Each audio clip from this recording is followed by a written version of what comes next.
গোপাল খুড়োর কাছে প্রায়ই আমরা পাড়ার জনা কয়েক ছেলে মিলে গল্প শোনার বায়না ধরি।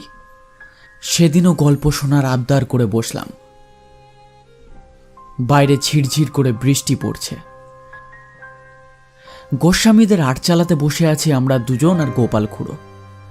এমন সময় দেখলাম ভূষণ একটি হাতে ছাতা আর একটি হাতে একটা ঠোঙায় করে কি যেন নিয়ে এদিকে এগিয়ে আসছে। কাছে এসে ছাতাটা আটচালার এক কোণে দাঁড় করিয়ে রেখে তারপর আমাদের কাছে এসে বসল সে। ঠোঙায় করে কি এনেছিস রে ভূষো? ভূষণ ভীষণ চটে গিয়ে বলে উঠল, তোকে কেন বলবো রে বেনো? ফের যদি ভূষো বলবি তো মেরে তোর নাক ফাটিয়ে দেবো। বারে, তোর নাম তো ভূষণ, একটু ছোট করে ডাকলাম আর কি, এতে চটে যাওয়ার কি হলো? দেখলাম এই বৃষ্টির দিনের আসরটা বুঝি মাটি হতে বসেছে। আমি তাড়াতাড়ি বললাম, রাগ করিস না ভাই ভূষণ, জানিসই তো ও একটু অমনি। তা কি এনেছিস ঠোঙায় করে? গন্ধে যে জিভে জল এসে যাচ্ছে। আমার কথায় ভূষণের মনটা খানিকটা নরম হলো। এমন বৃষ্টির দিন বেরোনোর সময় দেখলাম মা ফুলুরি পাচ্ছে। আমায় বলল সকলের জন্য এক ঠোঙা ফুলুরি নিয়ে যেতে। আমিও ভেবে দেখলুম গোপাল খুড়োর মুখে গল্প শুনতে শুনতে ফুলুরি খেতে বেশ ভালোই লাগবে, তাই সববার জন্য নিয়ে এলাম। নে নে, খেয়ে দেখ। ভূষণ হাত বাড়িয়ে ফুলুরির ঠোঙাটা আড্ডার মাঝখানে রাখে। গোপাল খুড়ো এতক্ষণ চুপ করে আমাদের কথা শুনছিলেন। তারপর খানিকক্ষণ কি ভেবে বলে উঠলেন, ধলেশ্বরী নদীর তীরে জঙ্গলের কথা শুনেছিস কখনো? এসব গাঁজাখড়ি গল্প চলবে না খুড়ো, ভালো কোনো গল্প বলতে হবে। আমি গাঁজাখুরি গল্প বলছি, এ কথা তোকে কে বললো রে? খুড়োর গম্ভীর স্বর শুনে একেবারে চুপ হয়ে গেল বিনয়। ব্যাপারটা সামলে নিতে আমি বলে উঠলাম, নিজেদের মধ্যে রাগারাগি না করে একটা কাজ করো। খুড়ো, তুমি গল্প শুরু করো তো। খুড়ো তার হাতের ফুলুরিতে একটা কামড় দিয়ে বললেন, বেশ, আমি আজ তোদের একটা সত্যি ঘটনার কথা শোনাবো। অবশ্য আমার নিজের চোখে দেখা ঘটনা নয়, ঘটনাটি আমি শুনেছি আমার নিজের ছোট মামার কাছে। আমি তোদের ঘটনাটি আমার মামার মুখে যেভাবে শুনেছি ঠিক সেইভাবেই বলছি, খুব মন দিয়ে শুনবি সবাই। আমরাও অত্যুৎসাহী ছেলের দল ঘাড় নেড়ে সম্মতি জানালাম। খুড়ো গল্প শুরু করলেন। সেবার খুব বৃষ্টি হয়েছে মামার বাড়ির গ্রামে। জেলেরা নদীতে মাছ ধরতে যেতে পারছে না, সকলের জন্যই বিশেষ সতর্কতা জারি করা হয়েছে। আমার ছোট মামা মাছ ধরতে খুব ভালোবাসতেন, আর ভালোবাসতেন শিকার করতে। সেই শিকার করার নেশা তার আজও আছে। একবার তো, যাকে সে গল্প না হয় আর একদিন বলবো। আজ যা বলতে বসেছি সেটাই বলি। গ্রামের পাশ দিয়ে বয়ে চলা শীর্ণকায়া নদী ধলেশ্বরী। এমনিতে সে শান্ত হলেও বর্ষায় তার ভীষণ রূপ দেখে গ্রামবাসীরা আতঙ্কিত হয়ে পড়ে। তেমনই এক বর্ষার রাতে আমার ছোট মামা ও তার বন্ধু ঠিক করলো ধলেশ্বরী নদীতে মাছ ধরতে যাবে। মামা বললেন, আমি মাঝ নদীতে মাছ ধরবো, তুই যদি রাজি থাকিস তো বল। মামার বন্ধু হরিশ বলল, আমি রাজি, কিন্তু মাঝ নদীতে যাব কিভাবে? কোনো নৌকা জোগাড় করতে হবে তো। সেজন্য চিন্তা কি, আমাদের গায়ে নিতাই মাঝি আছে তো, সে শুনেছি অনেক রাত অবধি খেয়া পারাপার করে। এইরকম খানিকক্ষণ আলোচনার পর স্থির হলো সেদিন রাতেই দুজনে মাছ ধরতে যাবে মাঝ নদীতে। রাত ঠিক 12টায় দুজনে বাড়ি থেকে বের হয়ে নদীর ঘাটে এসে উপস্থিত হলো। কুলকুল শব্দে বয়ে চলেছে নদীর জল। বর্ষায় নদীর জল কানায় কানায় পরিপূর্ণ। মামার তখন বয়স কম, এই বয়সে মনে হয় সব পারবো, কোনো কিছুই আমাদের দমিয়ে রাখতে পারবে না। ছাতা মাথায় দুজনে এদিক ওদিকে তাকিয়ে দেখতে লাগলো। কিন্তু কোথাও একটা নৌকা দেখতে পেল না। এই কই রে পরিতোষ, এই কোনো নৌকা যে চোখে পড়ছে না। তাই তো দেখছি, কিন্তু মামার কথা শেষ না হতেই অন্ধকারের মধ্যে অনেক দূরে একটা ডিঙি নৌকা ভেসে উঠল। দুজনে অবাক হয়ে সেদিকে তাকিয়ে দেখল নৌকাটা যেন হঠাৎ করেই জলের উপরে ভেসে উঠল এবং তাদের দিকে এগিয়ে আসতে লাগলো। বৃষ্টির বেগ ক্রমশ বেড়েই চলেছে। ঠান্ডা ঝোড়ো হাওয়ায় শিরশিরানি ঠান্ডা অনুভূত হচ্ছে। নিতাই মাঝি তার নৌকা থামিয়ে ফ্যাঁস ফ্যাঁসে গলায় বলে উঠল, বাবুরা, এই ঝড় বৃষ্টির রাতে কোথায় চললে গো? দুজনে এই গলা শুনে একটু ভয় পেয়ে গেল। তারপর আমার ছোট মামা বলল, মাছ ধরতে যাবো গো নিতাই দা, মাছ নদীতে যাব, এই নিয়ে যাবে আমাদের? এই ঝড় বৃষ্টির রাতে মাছ নদীতে গিয়ে মাছ ধরবে? তোমাদের কি প্রাণের ভয় নেই গো বাবুরা? তাছাড়া ওদিকে ঘন জঙ্গল। এই তোমার অত কথায় কাজ কি বাপু? তোমাকে পয়সা দেব, তুমি আমাদের নিয়ে যাবে, ব্যাস কথা শেষ। এখন চলো দেখি, ভোর হওয়ার আগে সব মাছ ধরে ফেলতে হবে। আর একটা কথা, এই জেলেরা যেন এ কথা খুনাক্ষরেও জানতে না পারে। নিতাই মাঝি কোনো কথা বলল না। হরিশ আর আমার ছোট মামা দুজনেই উঠে বসলো নিতাই মাঝির ছোট ডিঙি নৌকায়। আকাশ কালো মেঘে ঢাকা, তাই ঘন অন্ধকারে তারা যে কোন দিকে চলেছে তা ঠাউর করতে পারল না। একটানা বৃষ্টি হয়েই চলেছে। নিতাই মাঝি এক মনে নৌকার দাঁড় বেয়ে চলেছে। ওরা দুজনে গা ঘেঁষাঘেঁষি করে বসে আছে নৌকার পাটাতনের উপরে।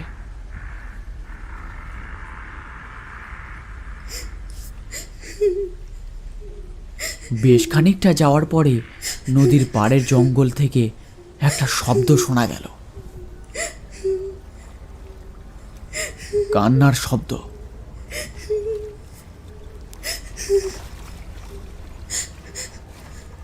হরিশ অবাক হয়ে বলে ওঠে, এই কে কাঁদে?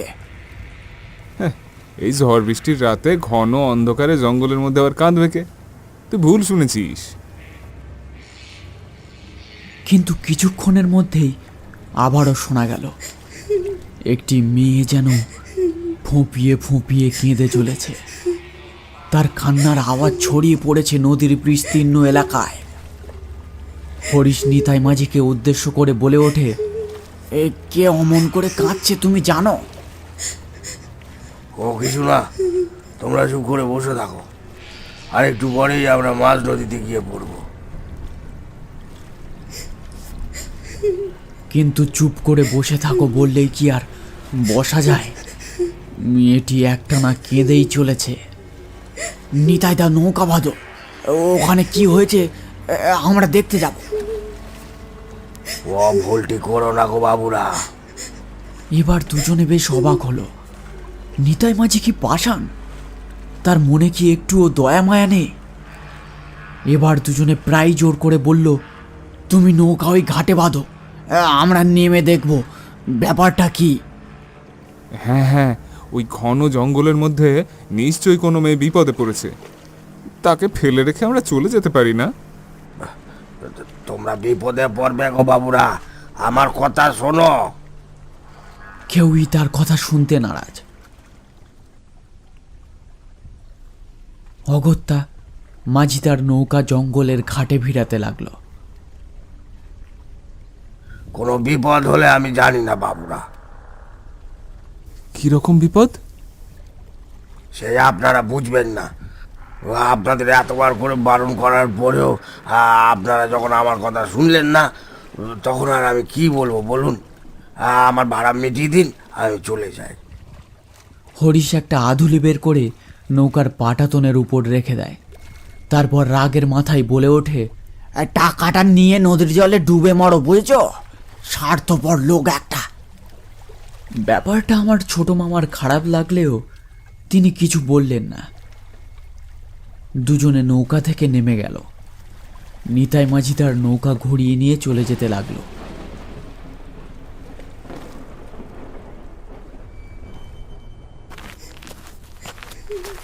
কান্নার আওয়াজটা খুব কাছেই কোথাও থেকে আসছে বোঝা গেল।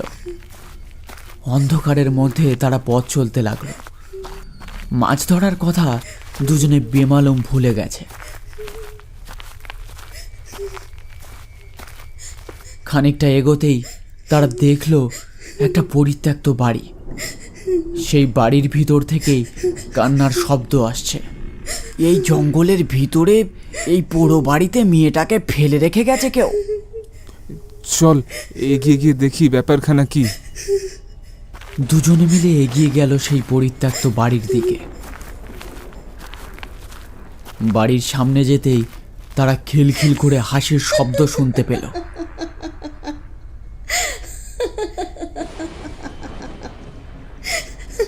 এবার সেই হাসির শব্দ শুনে তাদের বুকের রক্ত হিম হয়ে গেল। হরিশ সাহসে ভর দিয়ে ধরা গলায় জিজ্ঞেস করলো, কে মা তুমি? এমন ছলনা করছো কেন? ভিতরে আয়, তোরা দুজনে ভিতরে আয়। দুজনে ভয়ে কাঁপতে কাঁপতে সেই পোড়ো বাড়ির ভিতরে গিয়ে ঢুকলো। বাড়ির খোলা দরজা দিয়ে হু হু করে ঠান্ডা বাতাস ঢুকছে। তারা শুনতে পেল নূপুরের শব্দ।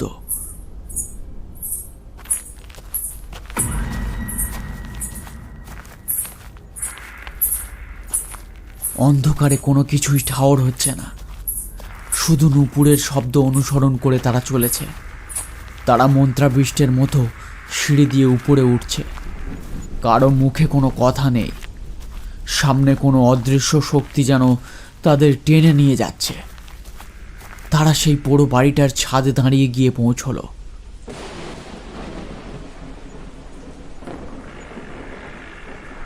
পরিতোষ, পরিতোষ, পরিতোষ, পরিতোষ। ছোট মামা হঠাৎ যেন শুনতে পেলেন তার নাম ধরে কেউ ডাকছে।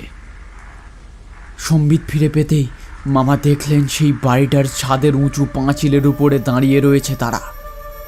মামার চোখের সামনেই ছাদ থেকে জঙ্গলের মধ্যে ছাপ দিল হরিশ। ভয়ের চোটে মামার মুখ থেকে কোনো কথা বের হয় না। এক ছুটে দূরদার করে সিঁড়ি দিয়ে নেমে এলো মামা।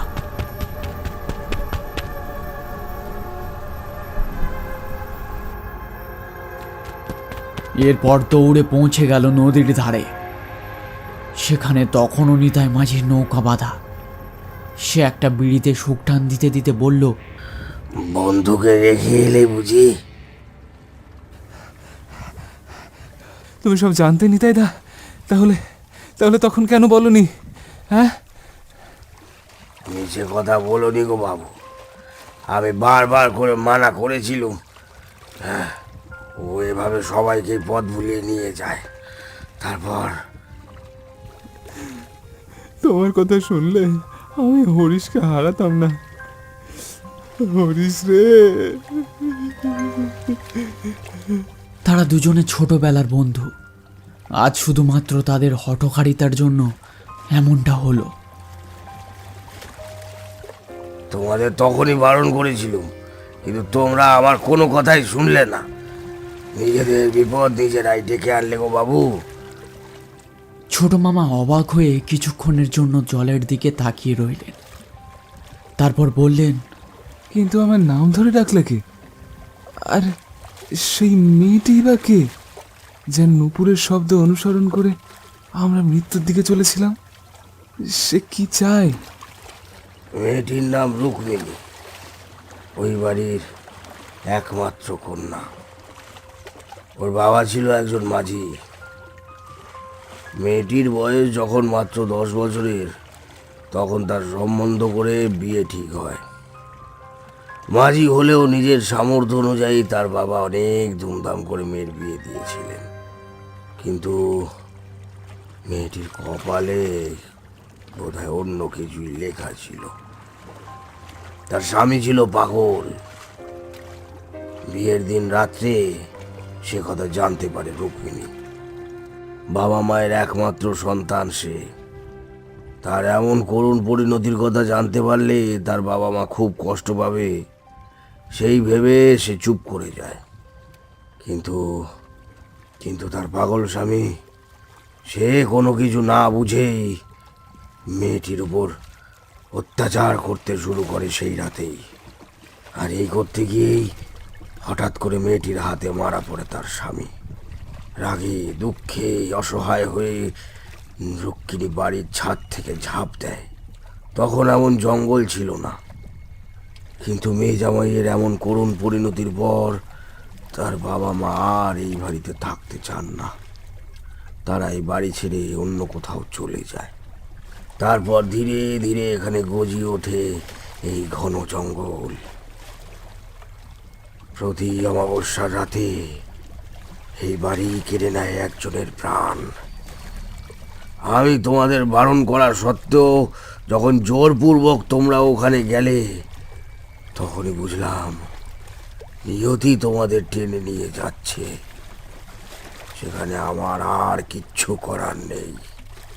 প্রতি অমাবস্যায় কোনো না কোনো পথিক ওই নিয়তির কবলে পড়ে ওইখানে প্রাণ হারায়।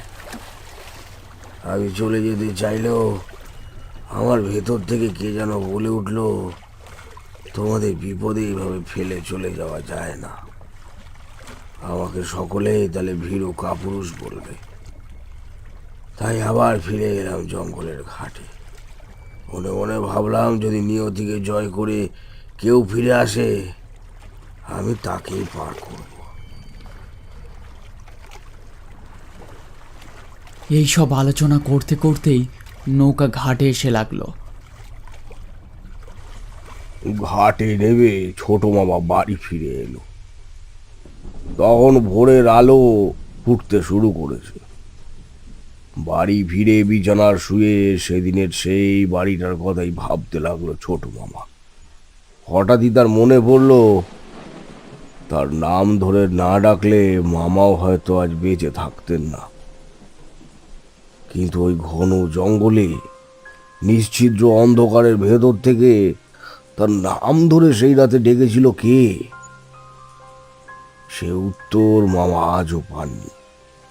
এই ঘটনার পর নিতাই মাঝির সাথে গিয়ে জঙ্গলের ঘাটে ছোট মামা একটি খুঁটি পুঁতে লিখে রেখে এসেছিলেন, এই ঘাটে নৌকা ভিড়বে না, তাহলেই বিপদ। এরপর থেকে ওখানে আর কেউ কখনো যায় না।